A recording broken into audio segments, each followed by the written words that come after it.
kung ano nang sinasabi dito po sa 20 pesos na bigas. Opo, ang payo po ng Malacanang, tayo po ay tumangkilik sa programang ito dahil ito po ay sa ikauunlad ng ating mga kababayan at tulong sa kanila. Huwag po tayong maging talangka. O yun ang Yan sinasabi nga. Yun ang sinasabi. Okay. Attorney Claire Castro. Huwag po tayo. Yun ba sinabi Oo, niya? yun ang sinabi niya, hindi ba? Meron ba siyang pinatutungkulan? Ay, hindi ko sure kung sino ang kanyang pinatutungkulan, pero Bakit? nakita natin yan. Huwag po daw tayo maging talangka. Huwag po tayong maging ano ang tawag niya? Kung siya man ang nagsabi. Crab mentality, di ba? Oo, Yun ang yun, sinasabi crab, niya. oo. Huwag maging crab Huwag daw yung mentality. ganun. Hindi daw maganda yung ugaling gano'n. Ha? Yung alin? Yung crab mentality. Bakit? Masarap ano yan? Yun ang masarap ulamin, yung crab. Pero yung ugaliin, hindi talaga maganda. Oo. Tapos merong mga nasaktan nga daw sa naging pahayag ni VP Sara. Na ito'y panghayop. Oo. Kasi ginagawa naman daw nila ang lahat. Oo, pero sa totoo lang po, mamaya magandang himayan din po ito. Sa totoo lang, sa aking pananaw po, sa aking pong paniniwala, mas maganda na po ito na tayo po'y magbigay ng subsidiya para ho sa pagkain ng ating mga mahihirap na kababayan. At least sigurado ka, marami sila makakapakinabang dito, marami ho ang mabibiyayaan ng tulong na ito ng subsidiya. Sabihin na po natin, ano man po ang dahilan nito, but bottom line dito, kung meron pong isang pamilya na hindi po nakakabili ng bigas, kung ito po ay mura para ho sa kanya dahil may tulong ang ating mga kababayan, mas maganda na yan. Kaysa ho naman, sa itong mga biyayang ito, yung mga ayudang ito ay nanggagaling supposed to be doon sa mga patronage ng mga politiko. Kung yan po ay 4.5 billion para po lamang dito ho sa Visayas area, o kung yan po ay aabot sa 100 billion man na ayuda, kung yan po ay para sa mas maraming Pilipino, okay na ako dyan, kaysa naman sa nakawin nyo. True FM. Aga-aga. Oo nga. Ang aga-aga. Oo. Pero yung nga po ang tanong, saan nila kukunin po yung pera ngayon? Kasi, At saka hanggang kailan? Yun Oo. nga din ang tanong ng mga grupo po ng farmers. Sustainable ba yan? Realistic ba yan? Dun sa naging ugnayan natin kahapon sa Federation of Free Farmers, ang sinasabi ni Sir Leonardo Montemayor, per day, 17 million pesos ang lugi Opo. ng gobyerno. Sa Visayas pa lang po Sa ito. Visayas pa lang po yun. Okay. Kasi ngayon po ang rollout ha. Oo. Sa mga taga Luzon at Mindanao, wala pa tayo dito. Oo, pero pero- ang plano nga daw, nationwide at hanggang 2028. plano pa lang yan. Plano pa lang. Sinasabi pa lang yan. Pinapangako. Oo, parang yung pinangako na 20 pesos na bigas ng eleksyon. O, ilang taon bago nagawa? Ha? Ilang taon bago nagawa? Kailan nag-eleksyon? Hindi pa nagagawa eh. Pinapangako pa rin yan Eh, eh. ito na nga. Next week daw gagawin eh. Pangako din. Sige. Okay. Yan po lang naman para ho natin mailatag ito. No? Ito po naman ay pananaw ko po lamang. Hindi na bali yon na magkaroon tayo ng subsidiya sa pagkain. Importante po, totoong nakakarating. Hindi yung mga ganyang mga ayuda na hindi mo nga maintindihan kung sino nakakatanggap ang lalaki ho ng halaga. Opo, pero hindi ka sigurado kung natatanggap pa talaga ng karapat dapat tumanggap. Eh baka naman mga leader na ni congressman nung tumatanggap niya. Leader Sige. ba? Oh. Eh, sabi nga ni Atty. Sige. Claire Castro kahapon, Ano? sana po Mm. sa mga leader, ang tunay na leader at ang tunay na Pilipino ay dapat sumusuporta sa kapwa Pilipino, lalong-lalo na sa pinuno ng bansa. Huwag sana nating pairalin ang crab mentality at huwag maging anay sa lipunan. I love you, BBM. Dati yun. I love you, BBM! Wala na ngayon ganyan. Na-scam na ako, Oh. nabudol na ako. Yan na ngayon ang Nagdala na kanyang ako. litanya. Siya ay na-scam at nabudol na. Oo. Oh, sandali lang ha. Yung inaabot ng ating broadcast ngayon, marami mga OFWs na nanonood Ay, din oo. po sa atin. Meron, patuloy pong reklamo nila eh. Dito ho sa online voting na nangyayari. Oo, at by the way, ganda umaga po sa mga OFWs ha. Meron ako mga nakadaupang palad recently at wow, ako'y namamangha sa kanila ha. Diyan sa ba ako napadaan. Napadaan ako ng on my way to Tacloban, dumaan akong Dubai. Ha? Ay, parang gusto kong puntahan yan. Napadaan May akong Dubai. Ang layo naman ng layover mo. Oo. Tindi ng ikot mo. Bay nakita sa akin, sandali. Parang pamilya na ka sa akin, sabi sa akin ng isang babae doon ng Pilipina. Sabi ko, guess who? Ayun, guess who? Sabi ko. Dali, sabi niya, parang Coco? Piolo? Coco? Akala ko piolo eh. Oh, hindi. Coco. Coco Pimentel? Yun lang. Oh.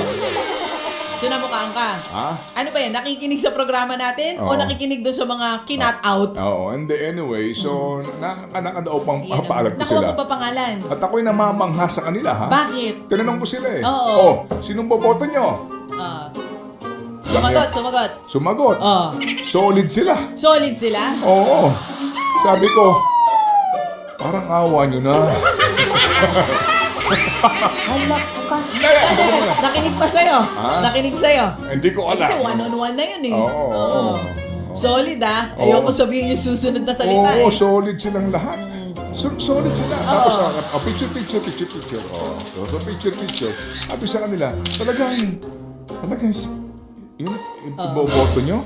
Oo, tinanong nga ako eh. Kung sino boboto mo? Hindi, saan ako pupunta? Oo.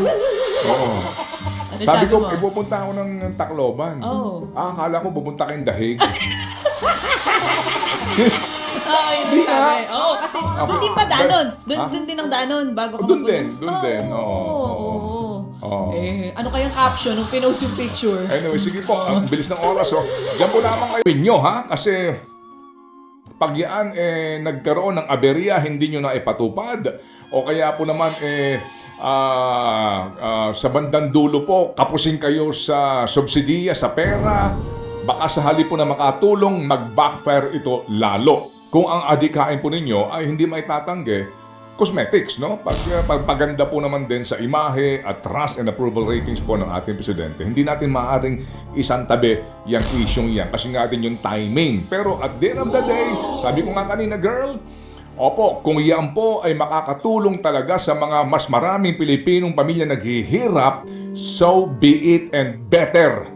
Kaysa ho naman dito po sa mga ayudang ibinibigay nila sa mga akap na iyan na hindi natin maintindihan kung sino-sino pong tumatanggap niyan. Alright, so please do think about it. Ito hindi na pinag-iisipan pa. Alam mo, dinadahan-dahan mo kami. Tanggalin mo na yung Kasi jacket mo. nga, sabi mo kasi, uminit. Maya-maya Oh, konti. hindi pa mainit na eh. 4 na oras pa tayo. Masyado ba excited? Partner Sorry, na naman tayo. kasi- Naka-jog na naman tayo ngayong umaga. Di natin pinag-usapan. Opo, dito ako komportable. Ito nga eh. Lang yun, yung power, no? Kaya yung power, yung may power ka, di ba? So, hindi ka pa kontento dito. Kinakailangan yung power, ma-distribute mo doon sa mga kamag-anak mo. Tigilan na yan. Hindi ba? Oo. Yung power, ma-distribute mo dito sa mga...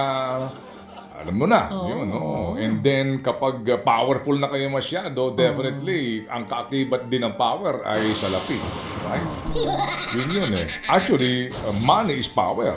Pero kung meron ka ng poder, sa panunungkulan sa gobyerno, may impluwensya ka, plus may, alam nyo na, ayun. Alala ko tuloy yung sinabi dun sa movie na Diba? Spider-Man. Ano ulit sabi dun? With great power comes great money? Money ba? Ay, sorry, hindi pa. Responsibility pala, sorry. Opo, ah. Sorry po, sorry. Kaya, sa ganong punto rin, dahil napakalaki ng power mo, may impluwensya ka, di ba? Oo, makapangyarihan ka. And then dahil doon, and dami mo rin pera, so marami ka rin mga gustong mga material na bagay. Hindi ka makontento. Oo, kasi nga, alam niyo, kahit na usap-usapan, di ba sa mga mayayaman, yung iba Anong usapan nila? nag-aambisyon na magkaroon ng helicopter. Nung nagkaroon ka na ng helicopter, pinag-uusapan niyo yung helicopter na mas mayaman sa inyo. Kung nagkaroon ka ng boat lang, and then ambisyon mo magkaroon ka ng yate. Nung nagkaroon ka na ng yate, ang pinag-uusapan nyo, yung yate na may yate na. Para nakita mo na ba yung yate ni ano? Grabe, pare. Ganyan ang usapan nila. So meron ka ng yate, eventually hindi ka nakukontento kasi nga gusto mo mas magkaroon mas malaking yate. Usapang yate, helicopter, mamahaling mga relo. Yes. Tsaka mga Relo. properties pa na Relo. bibilin. So, ambisyon mo magkaroon ka ng Rolex. Ayaw na nila ngayon yan. Di ba yung Rolex, napansin mo, parang 4 months Rolex yata ang tawag dito. So 4 months Rolex tawag? Oo, so gusto mo, Patek, Ba? na relo. Oh. Yung Patek, yung bang medyo, sabi nga nila, 4 months Patek yan eh. Gusto mo mas mahal pa doon. May mas mahal pa doon? Oo. And then meron ka na Richard Mille na nabili mo sa halagang 5 milyon. Ha? Meron pang 25 million. Mas gugustuhin mo ngayon yun. Nagsasalita ba yung orasan na yun? O may may capsule, pabalik? Hindi, kapag ganun yata. Bakit ganun? 25 million? Kapag ganun yata ang suot mo relo, pagdating mo sa impyerno. Ay, sorry! Naku, ganyan pala usapan ng mga mayayaman. Nagyayabawa mo. Hindi, kasi, ba't ganun kamahal? Oo, hindi Ano, nga. nagiging spaceship ba yun? Nakapunta ng Mars? Oo, and then yung alam mo na, yung para nakabili ka na ba ng bahay doon sa Barcelona? Wala eh. Oo. Hindi pa ako nakakapuntang Barcelona. Kasi si meron na eh. Ganun, pare, magkano ba? Ganyan ang mga usapan nila? 5 million euro, pare. 5 million euro lang? Bakit doon sila bibili? Para doon sila magtatago pagka nagkahulihan? Hindi, kasi meron silang golden visa. Oo, pwede na sila parang resident na sila, no? Oo. Parang si Bea Alonso, yan, ginawa yan tayo. Alam mo, hindi ngayon, murang-mura lang ang island sa Greece. Ha? Sa Greece, pwede ka bumili ng island. Hindi na mga properties dito sa Pilipinas ang usapan. Wala na. Mali. Alaws na. Di ba? Can't Ganun na yung usapan. Can't relate mga uring manggagawa. Kami ang usapan namin. Bayad ka na sa due date. Due date na. Ganun talaga, Rom, sweldo na naman. Dumaan lang sa palad natin, Kuya Rom. So, ano yun Rom, eh? nakapag-enroll ka na ng anak mo? So how do you identify yung contentment, di ba? Na okay na tayo dito. Oo, di ba? Tama na ito. Ako lang may posisyon sa gobyerno. Tama na to sa atin. Pero hindi eh. Di ba? Sana nga madaling mabusog. Hindi, binoboto tayo eh. Innate na yata talaga sa tao, baby. Ganun yun. Ang pag meron ka na nito, mag-crave ka pa for more. So nasa control mo yan. Yes, Di ba? tama. Nasa iyo yan. Pero yung nga po, kanya-kanya yan. Pero ikaw na rin mismo nagsabi na dito tayo sa bansa kung saan walang kabusugan. Remember, they're very rich. Okay?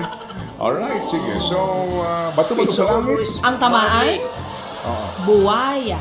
Ang buwaya, bow. Ikaw may sabi niyan, ha? Ako talaga may sabi niyan.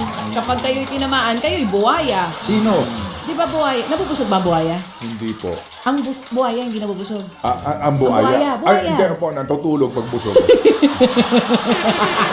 Ang tao buwaya, paano? Meron tayong winner pa para sa ating What's on Your Mind at ilang bahong importanteng panayam at mga diskusyon ng mga isyong pambayan.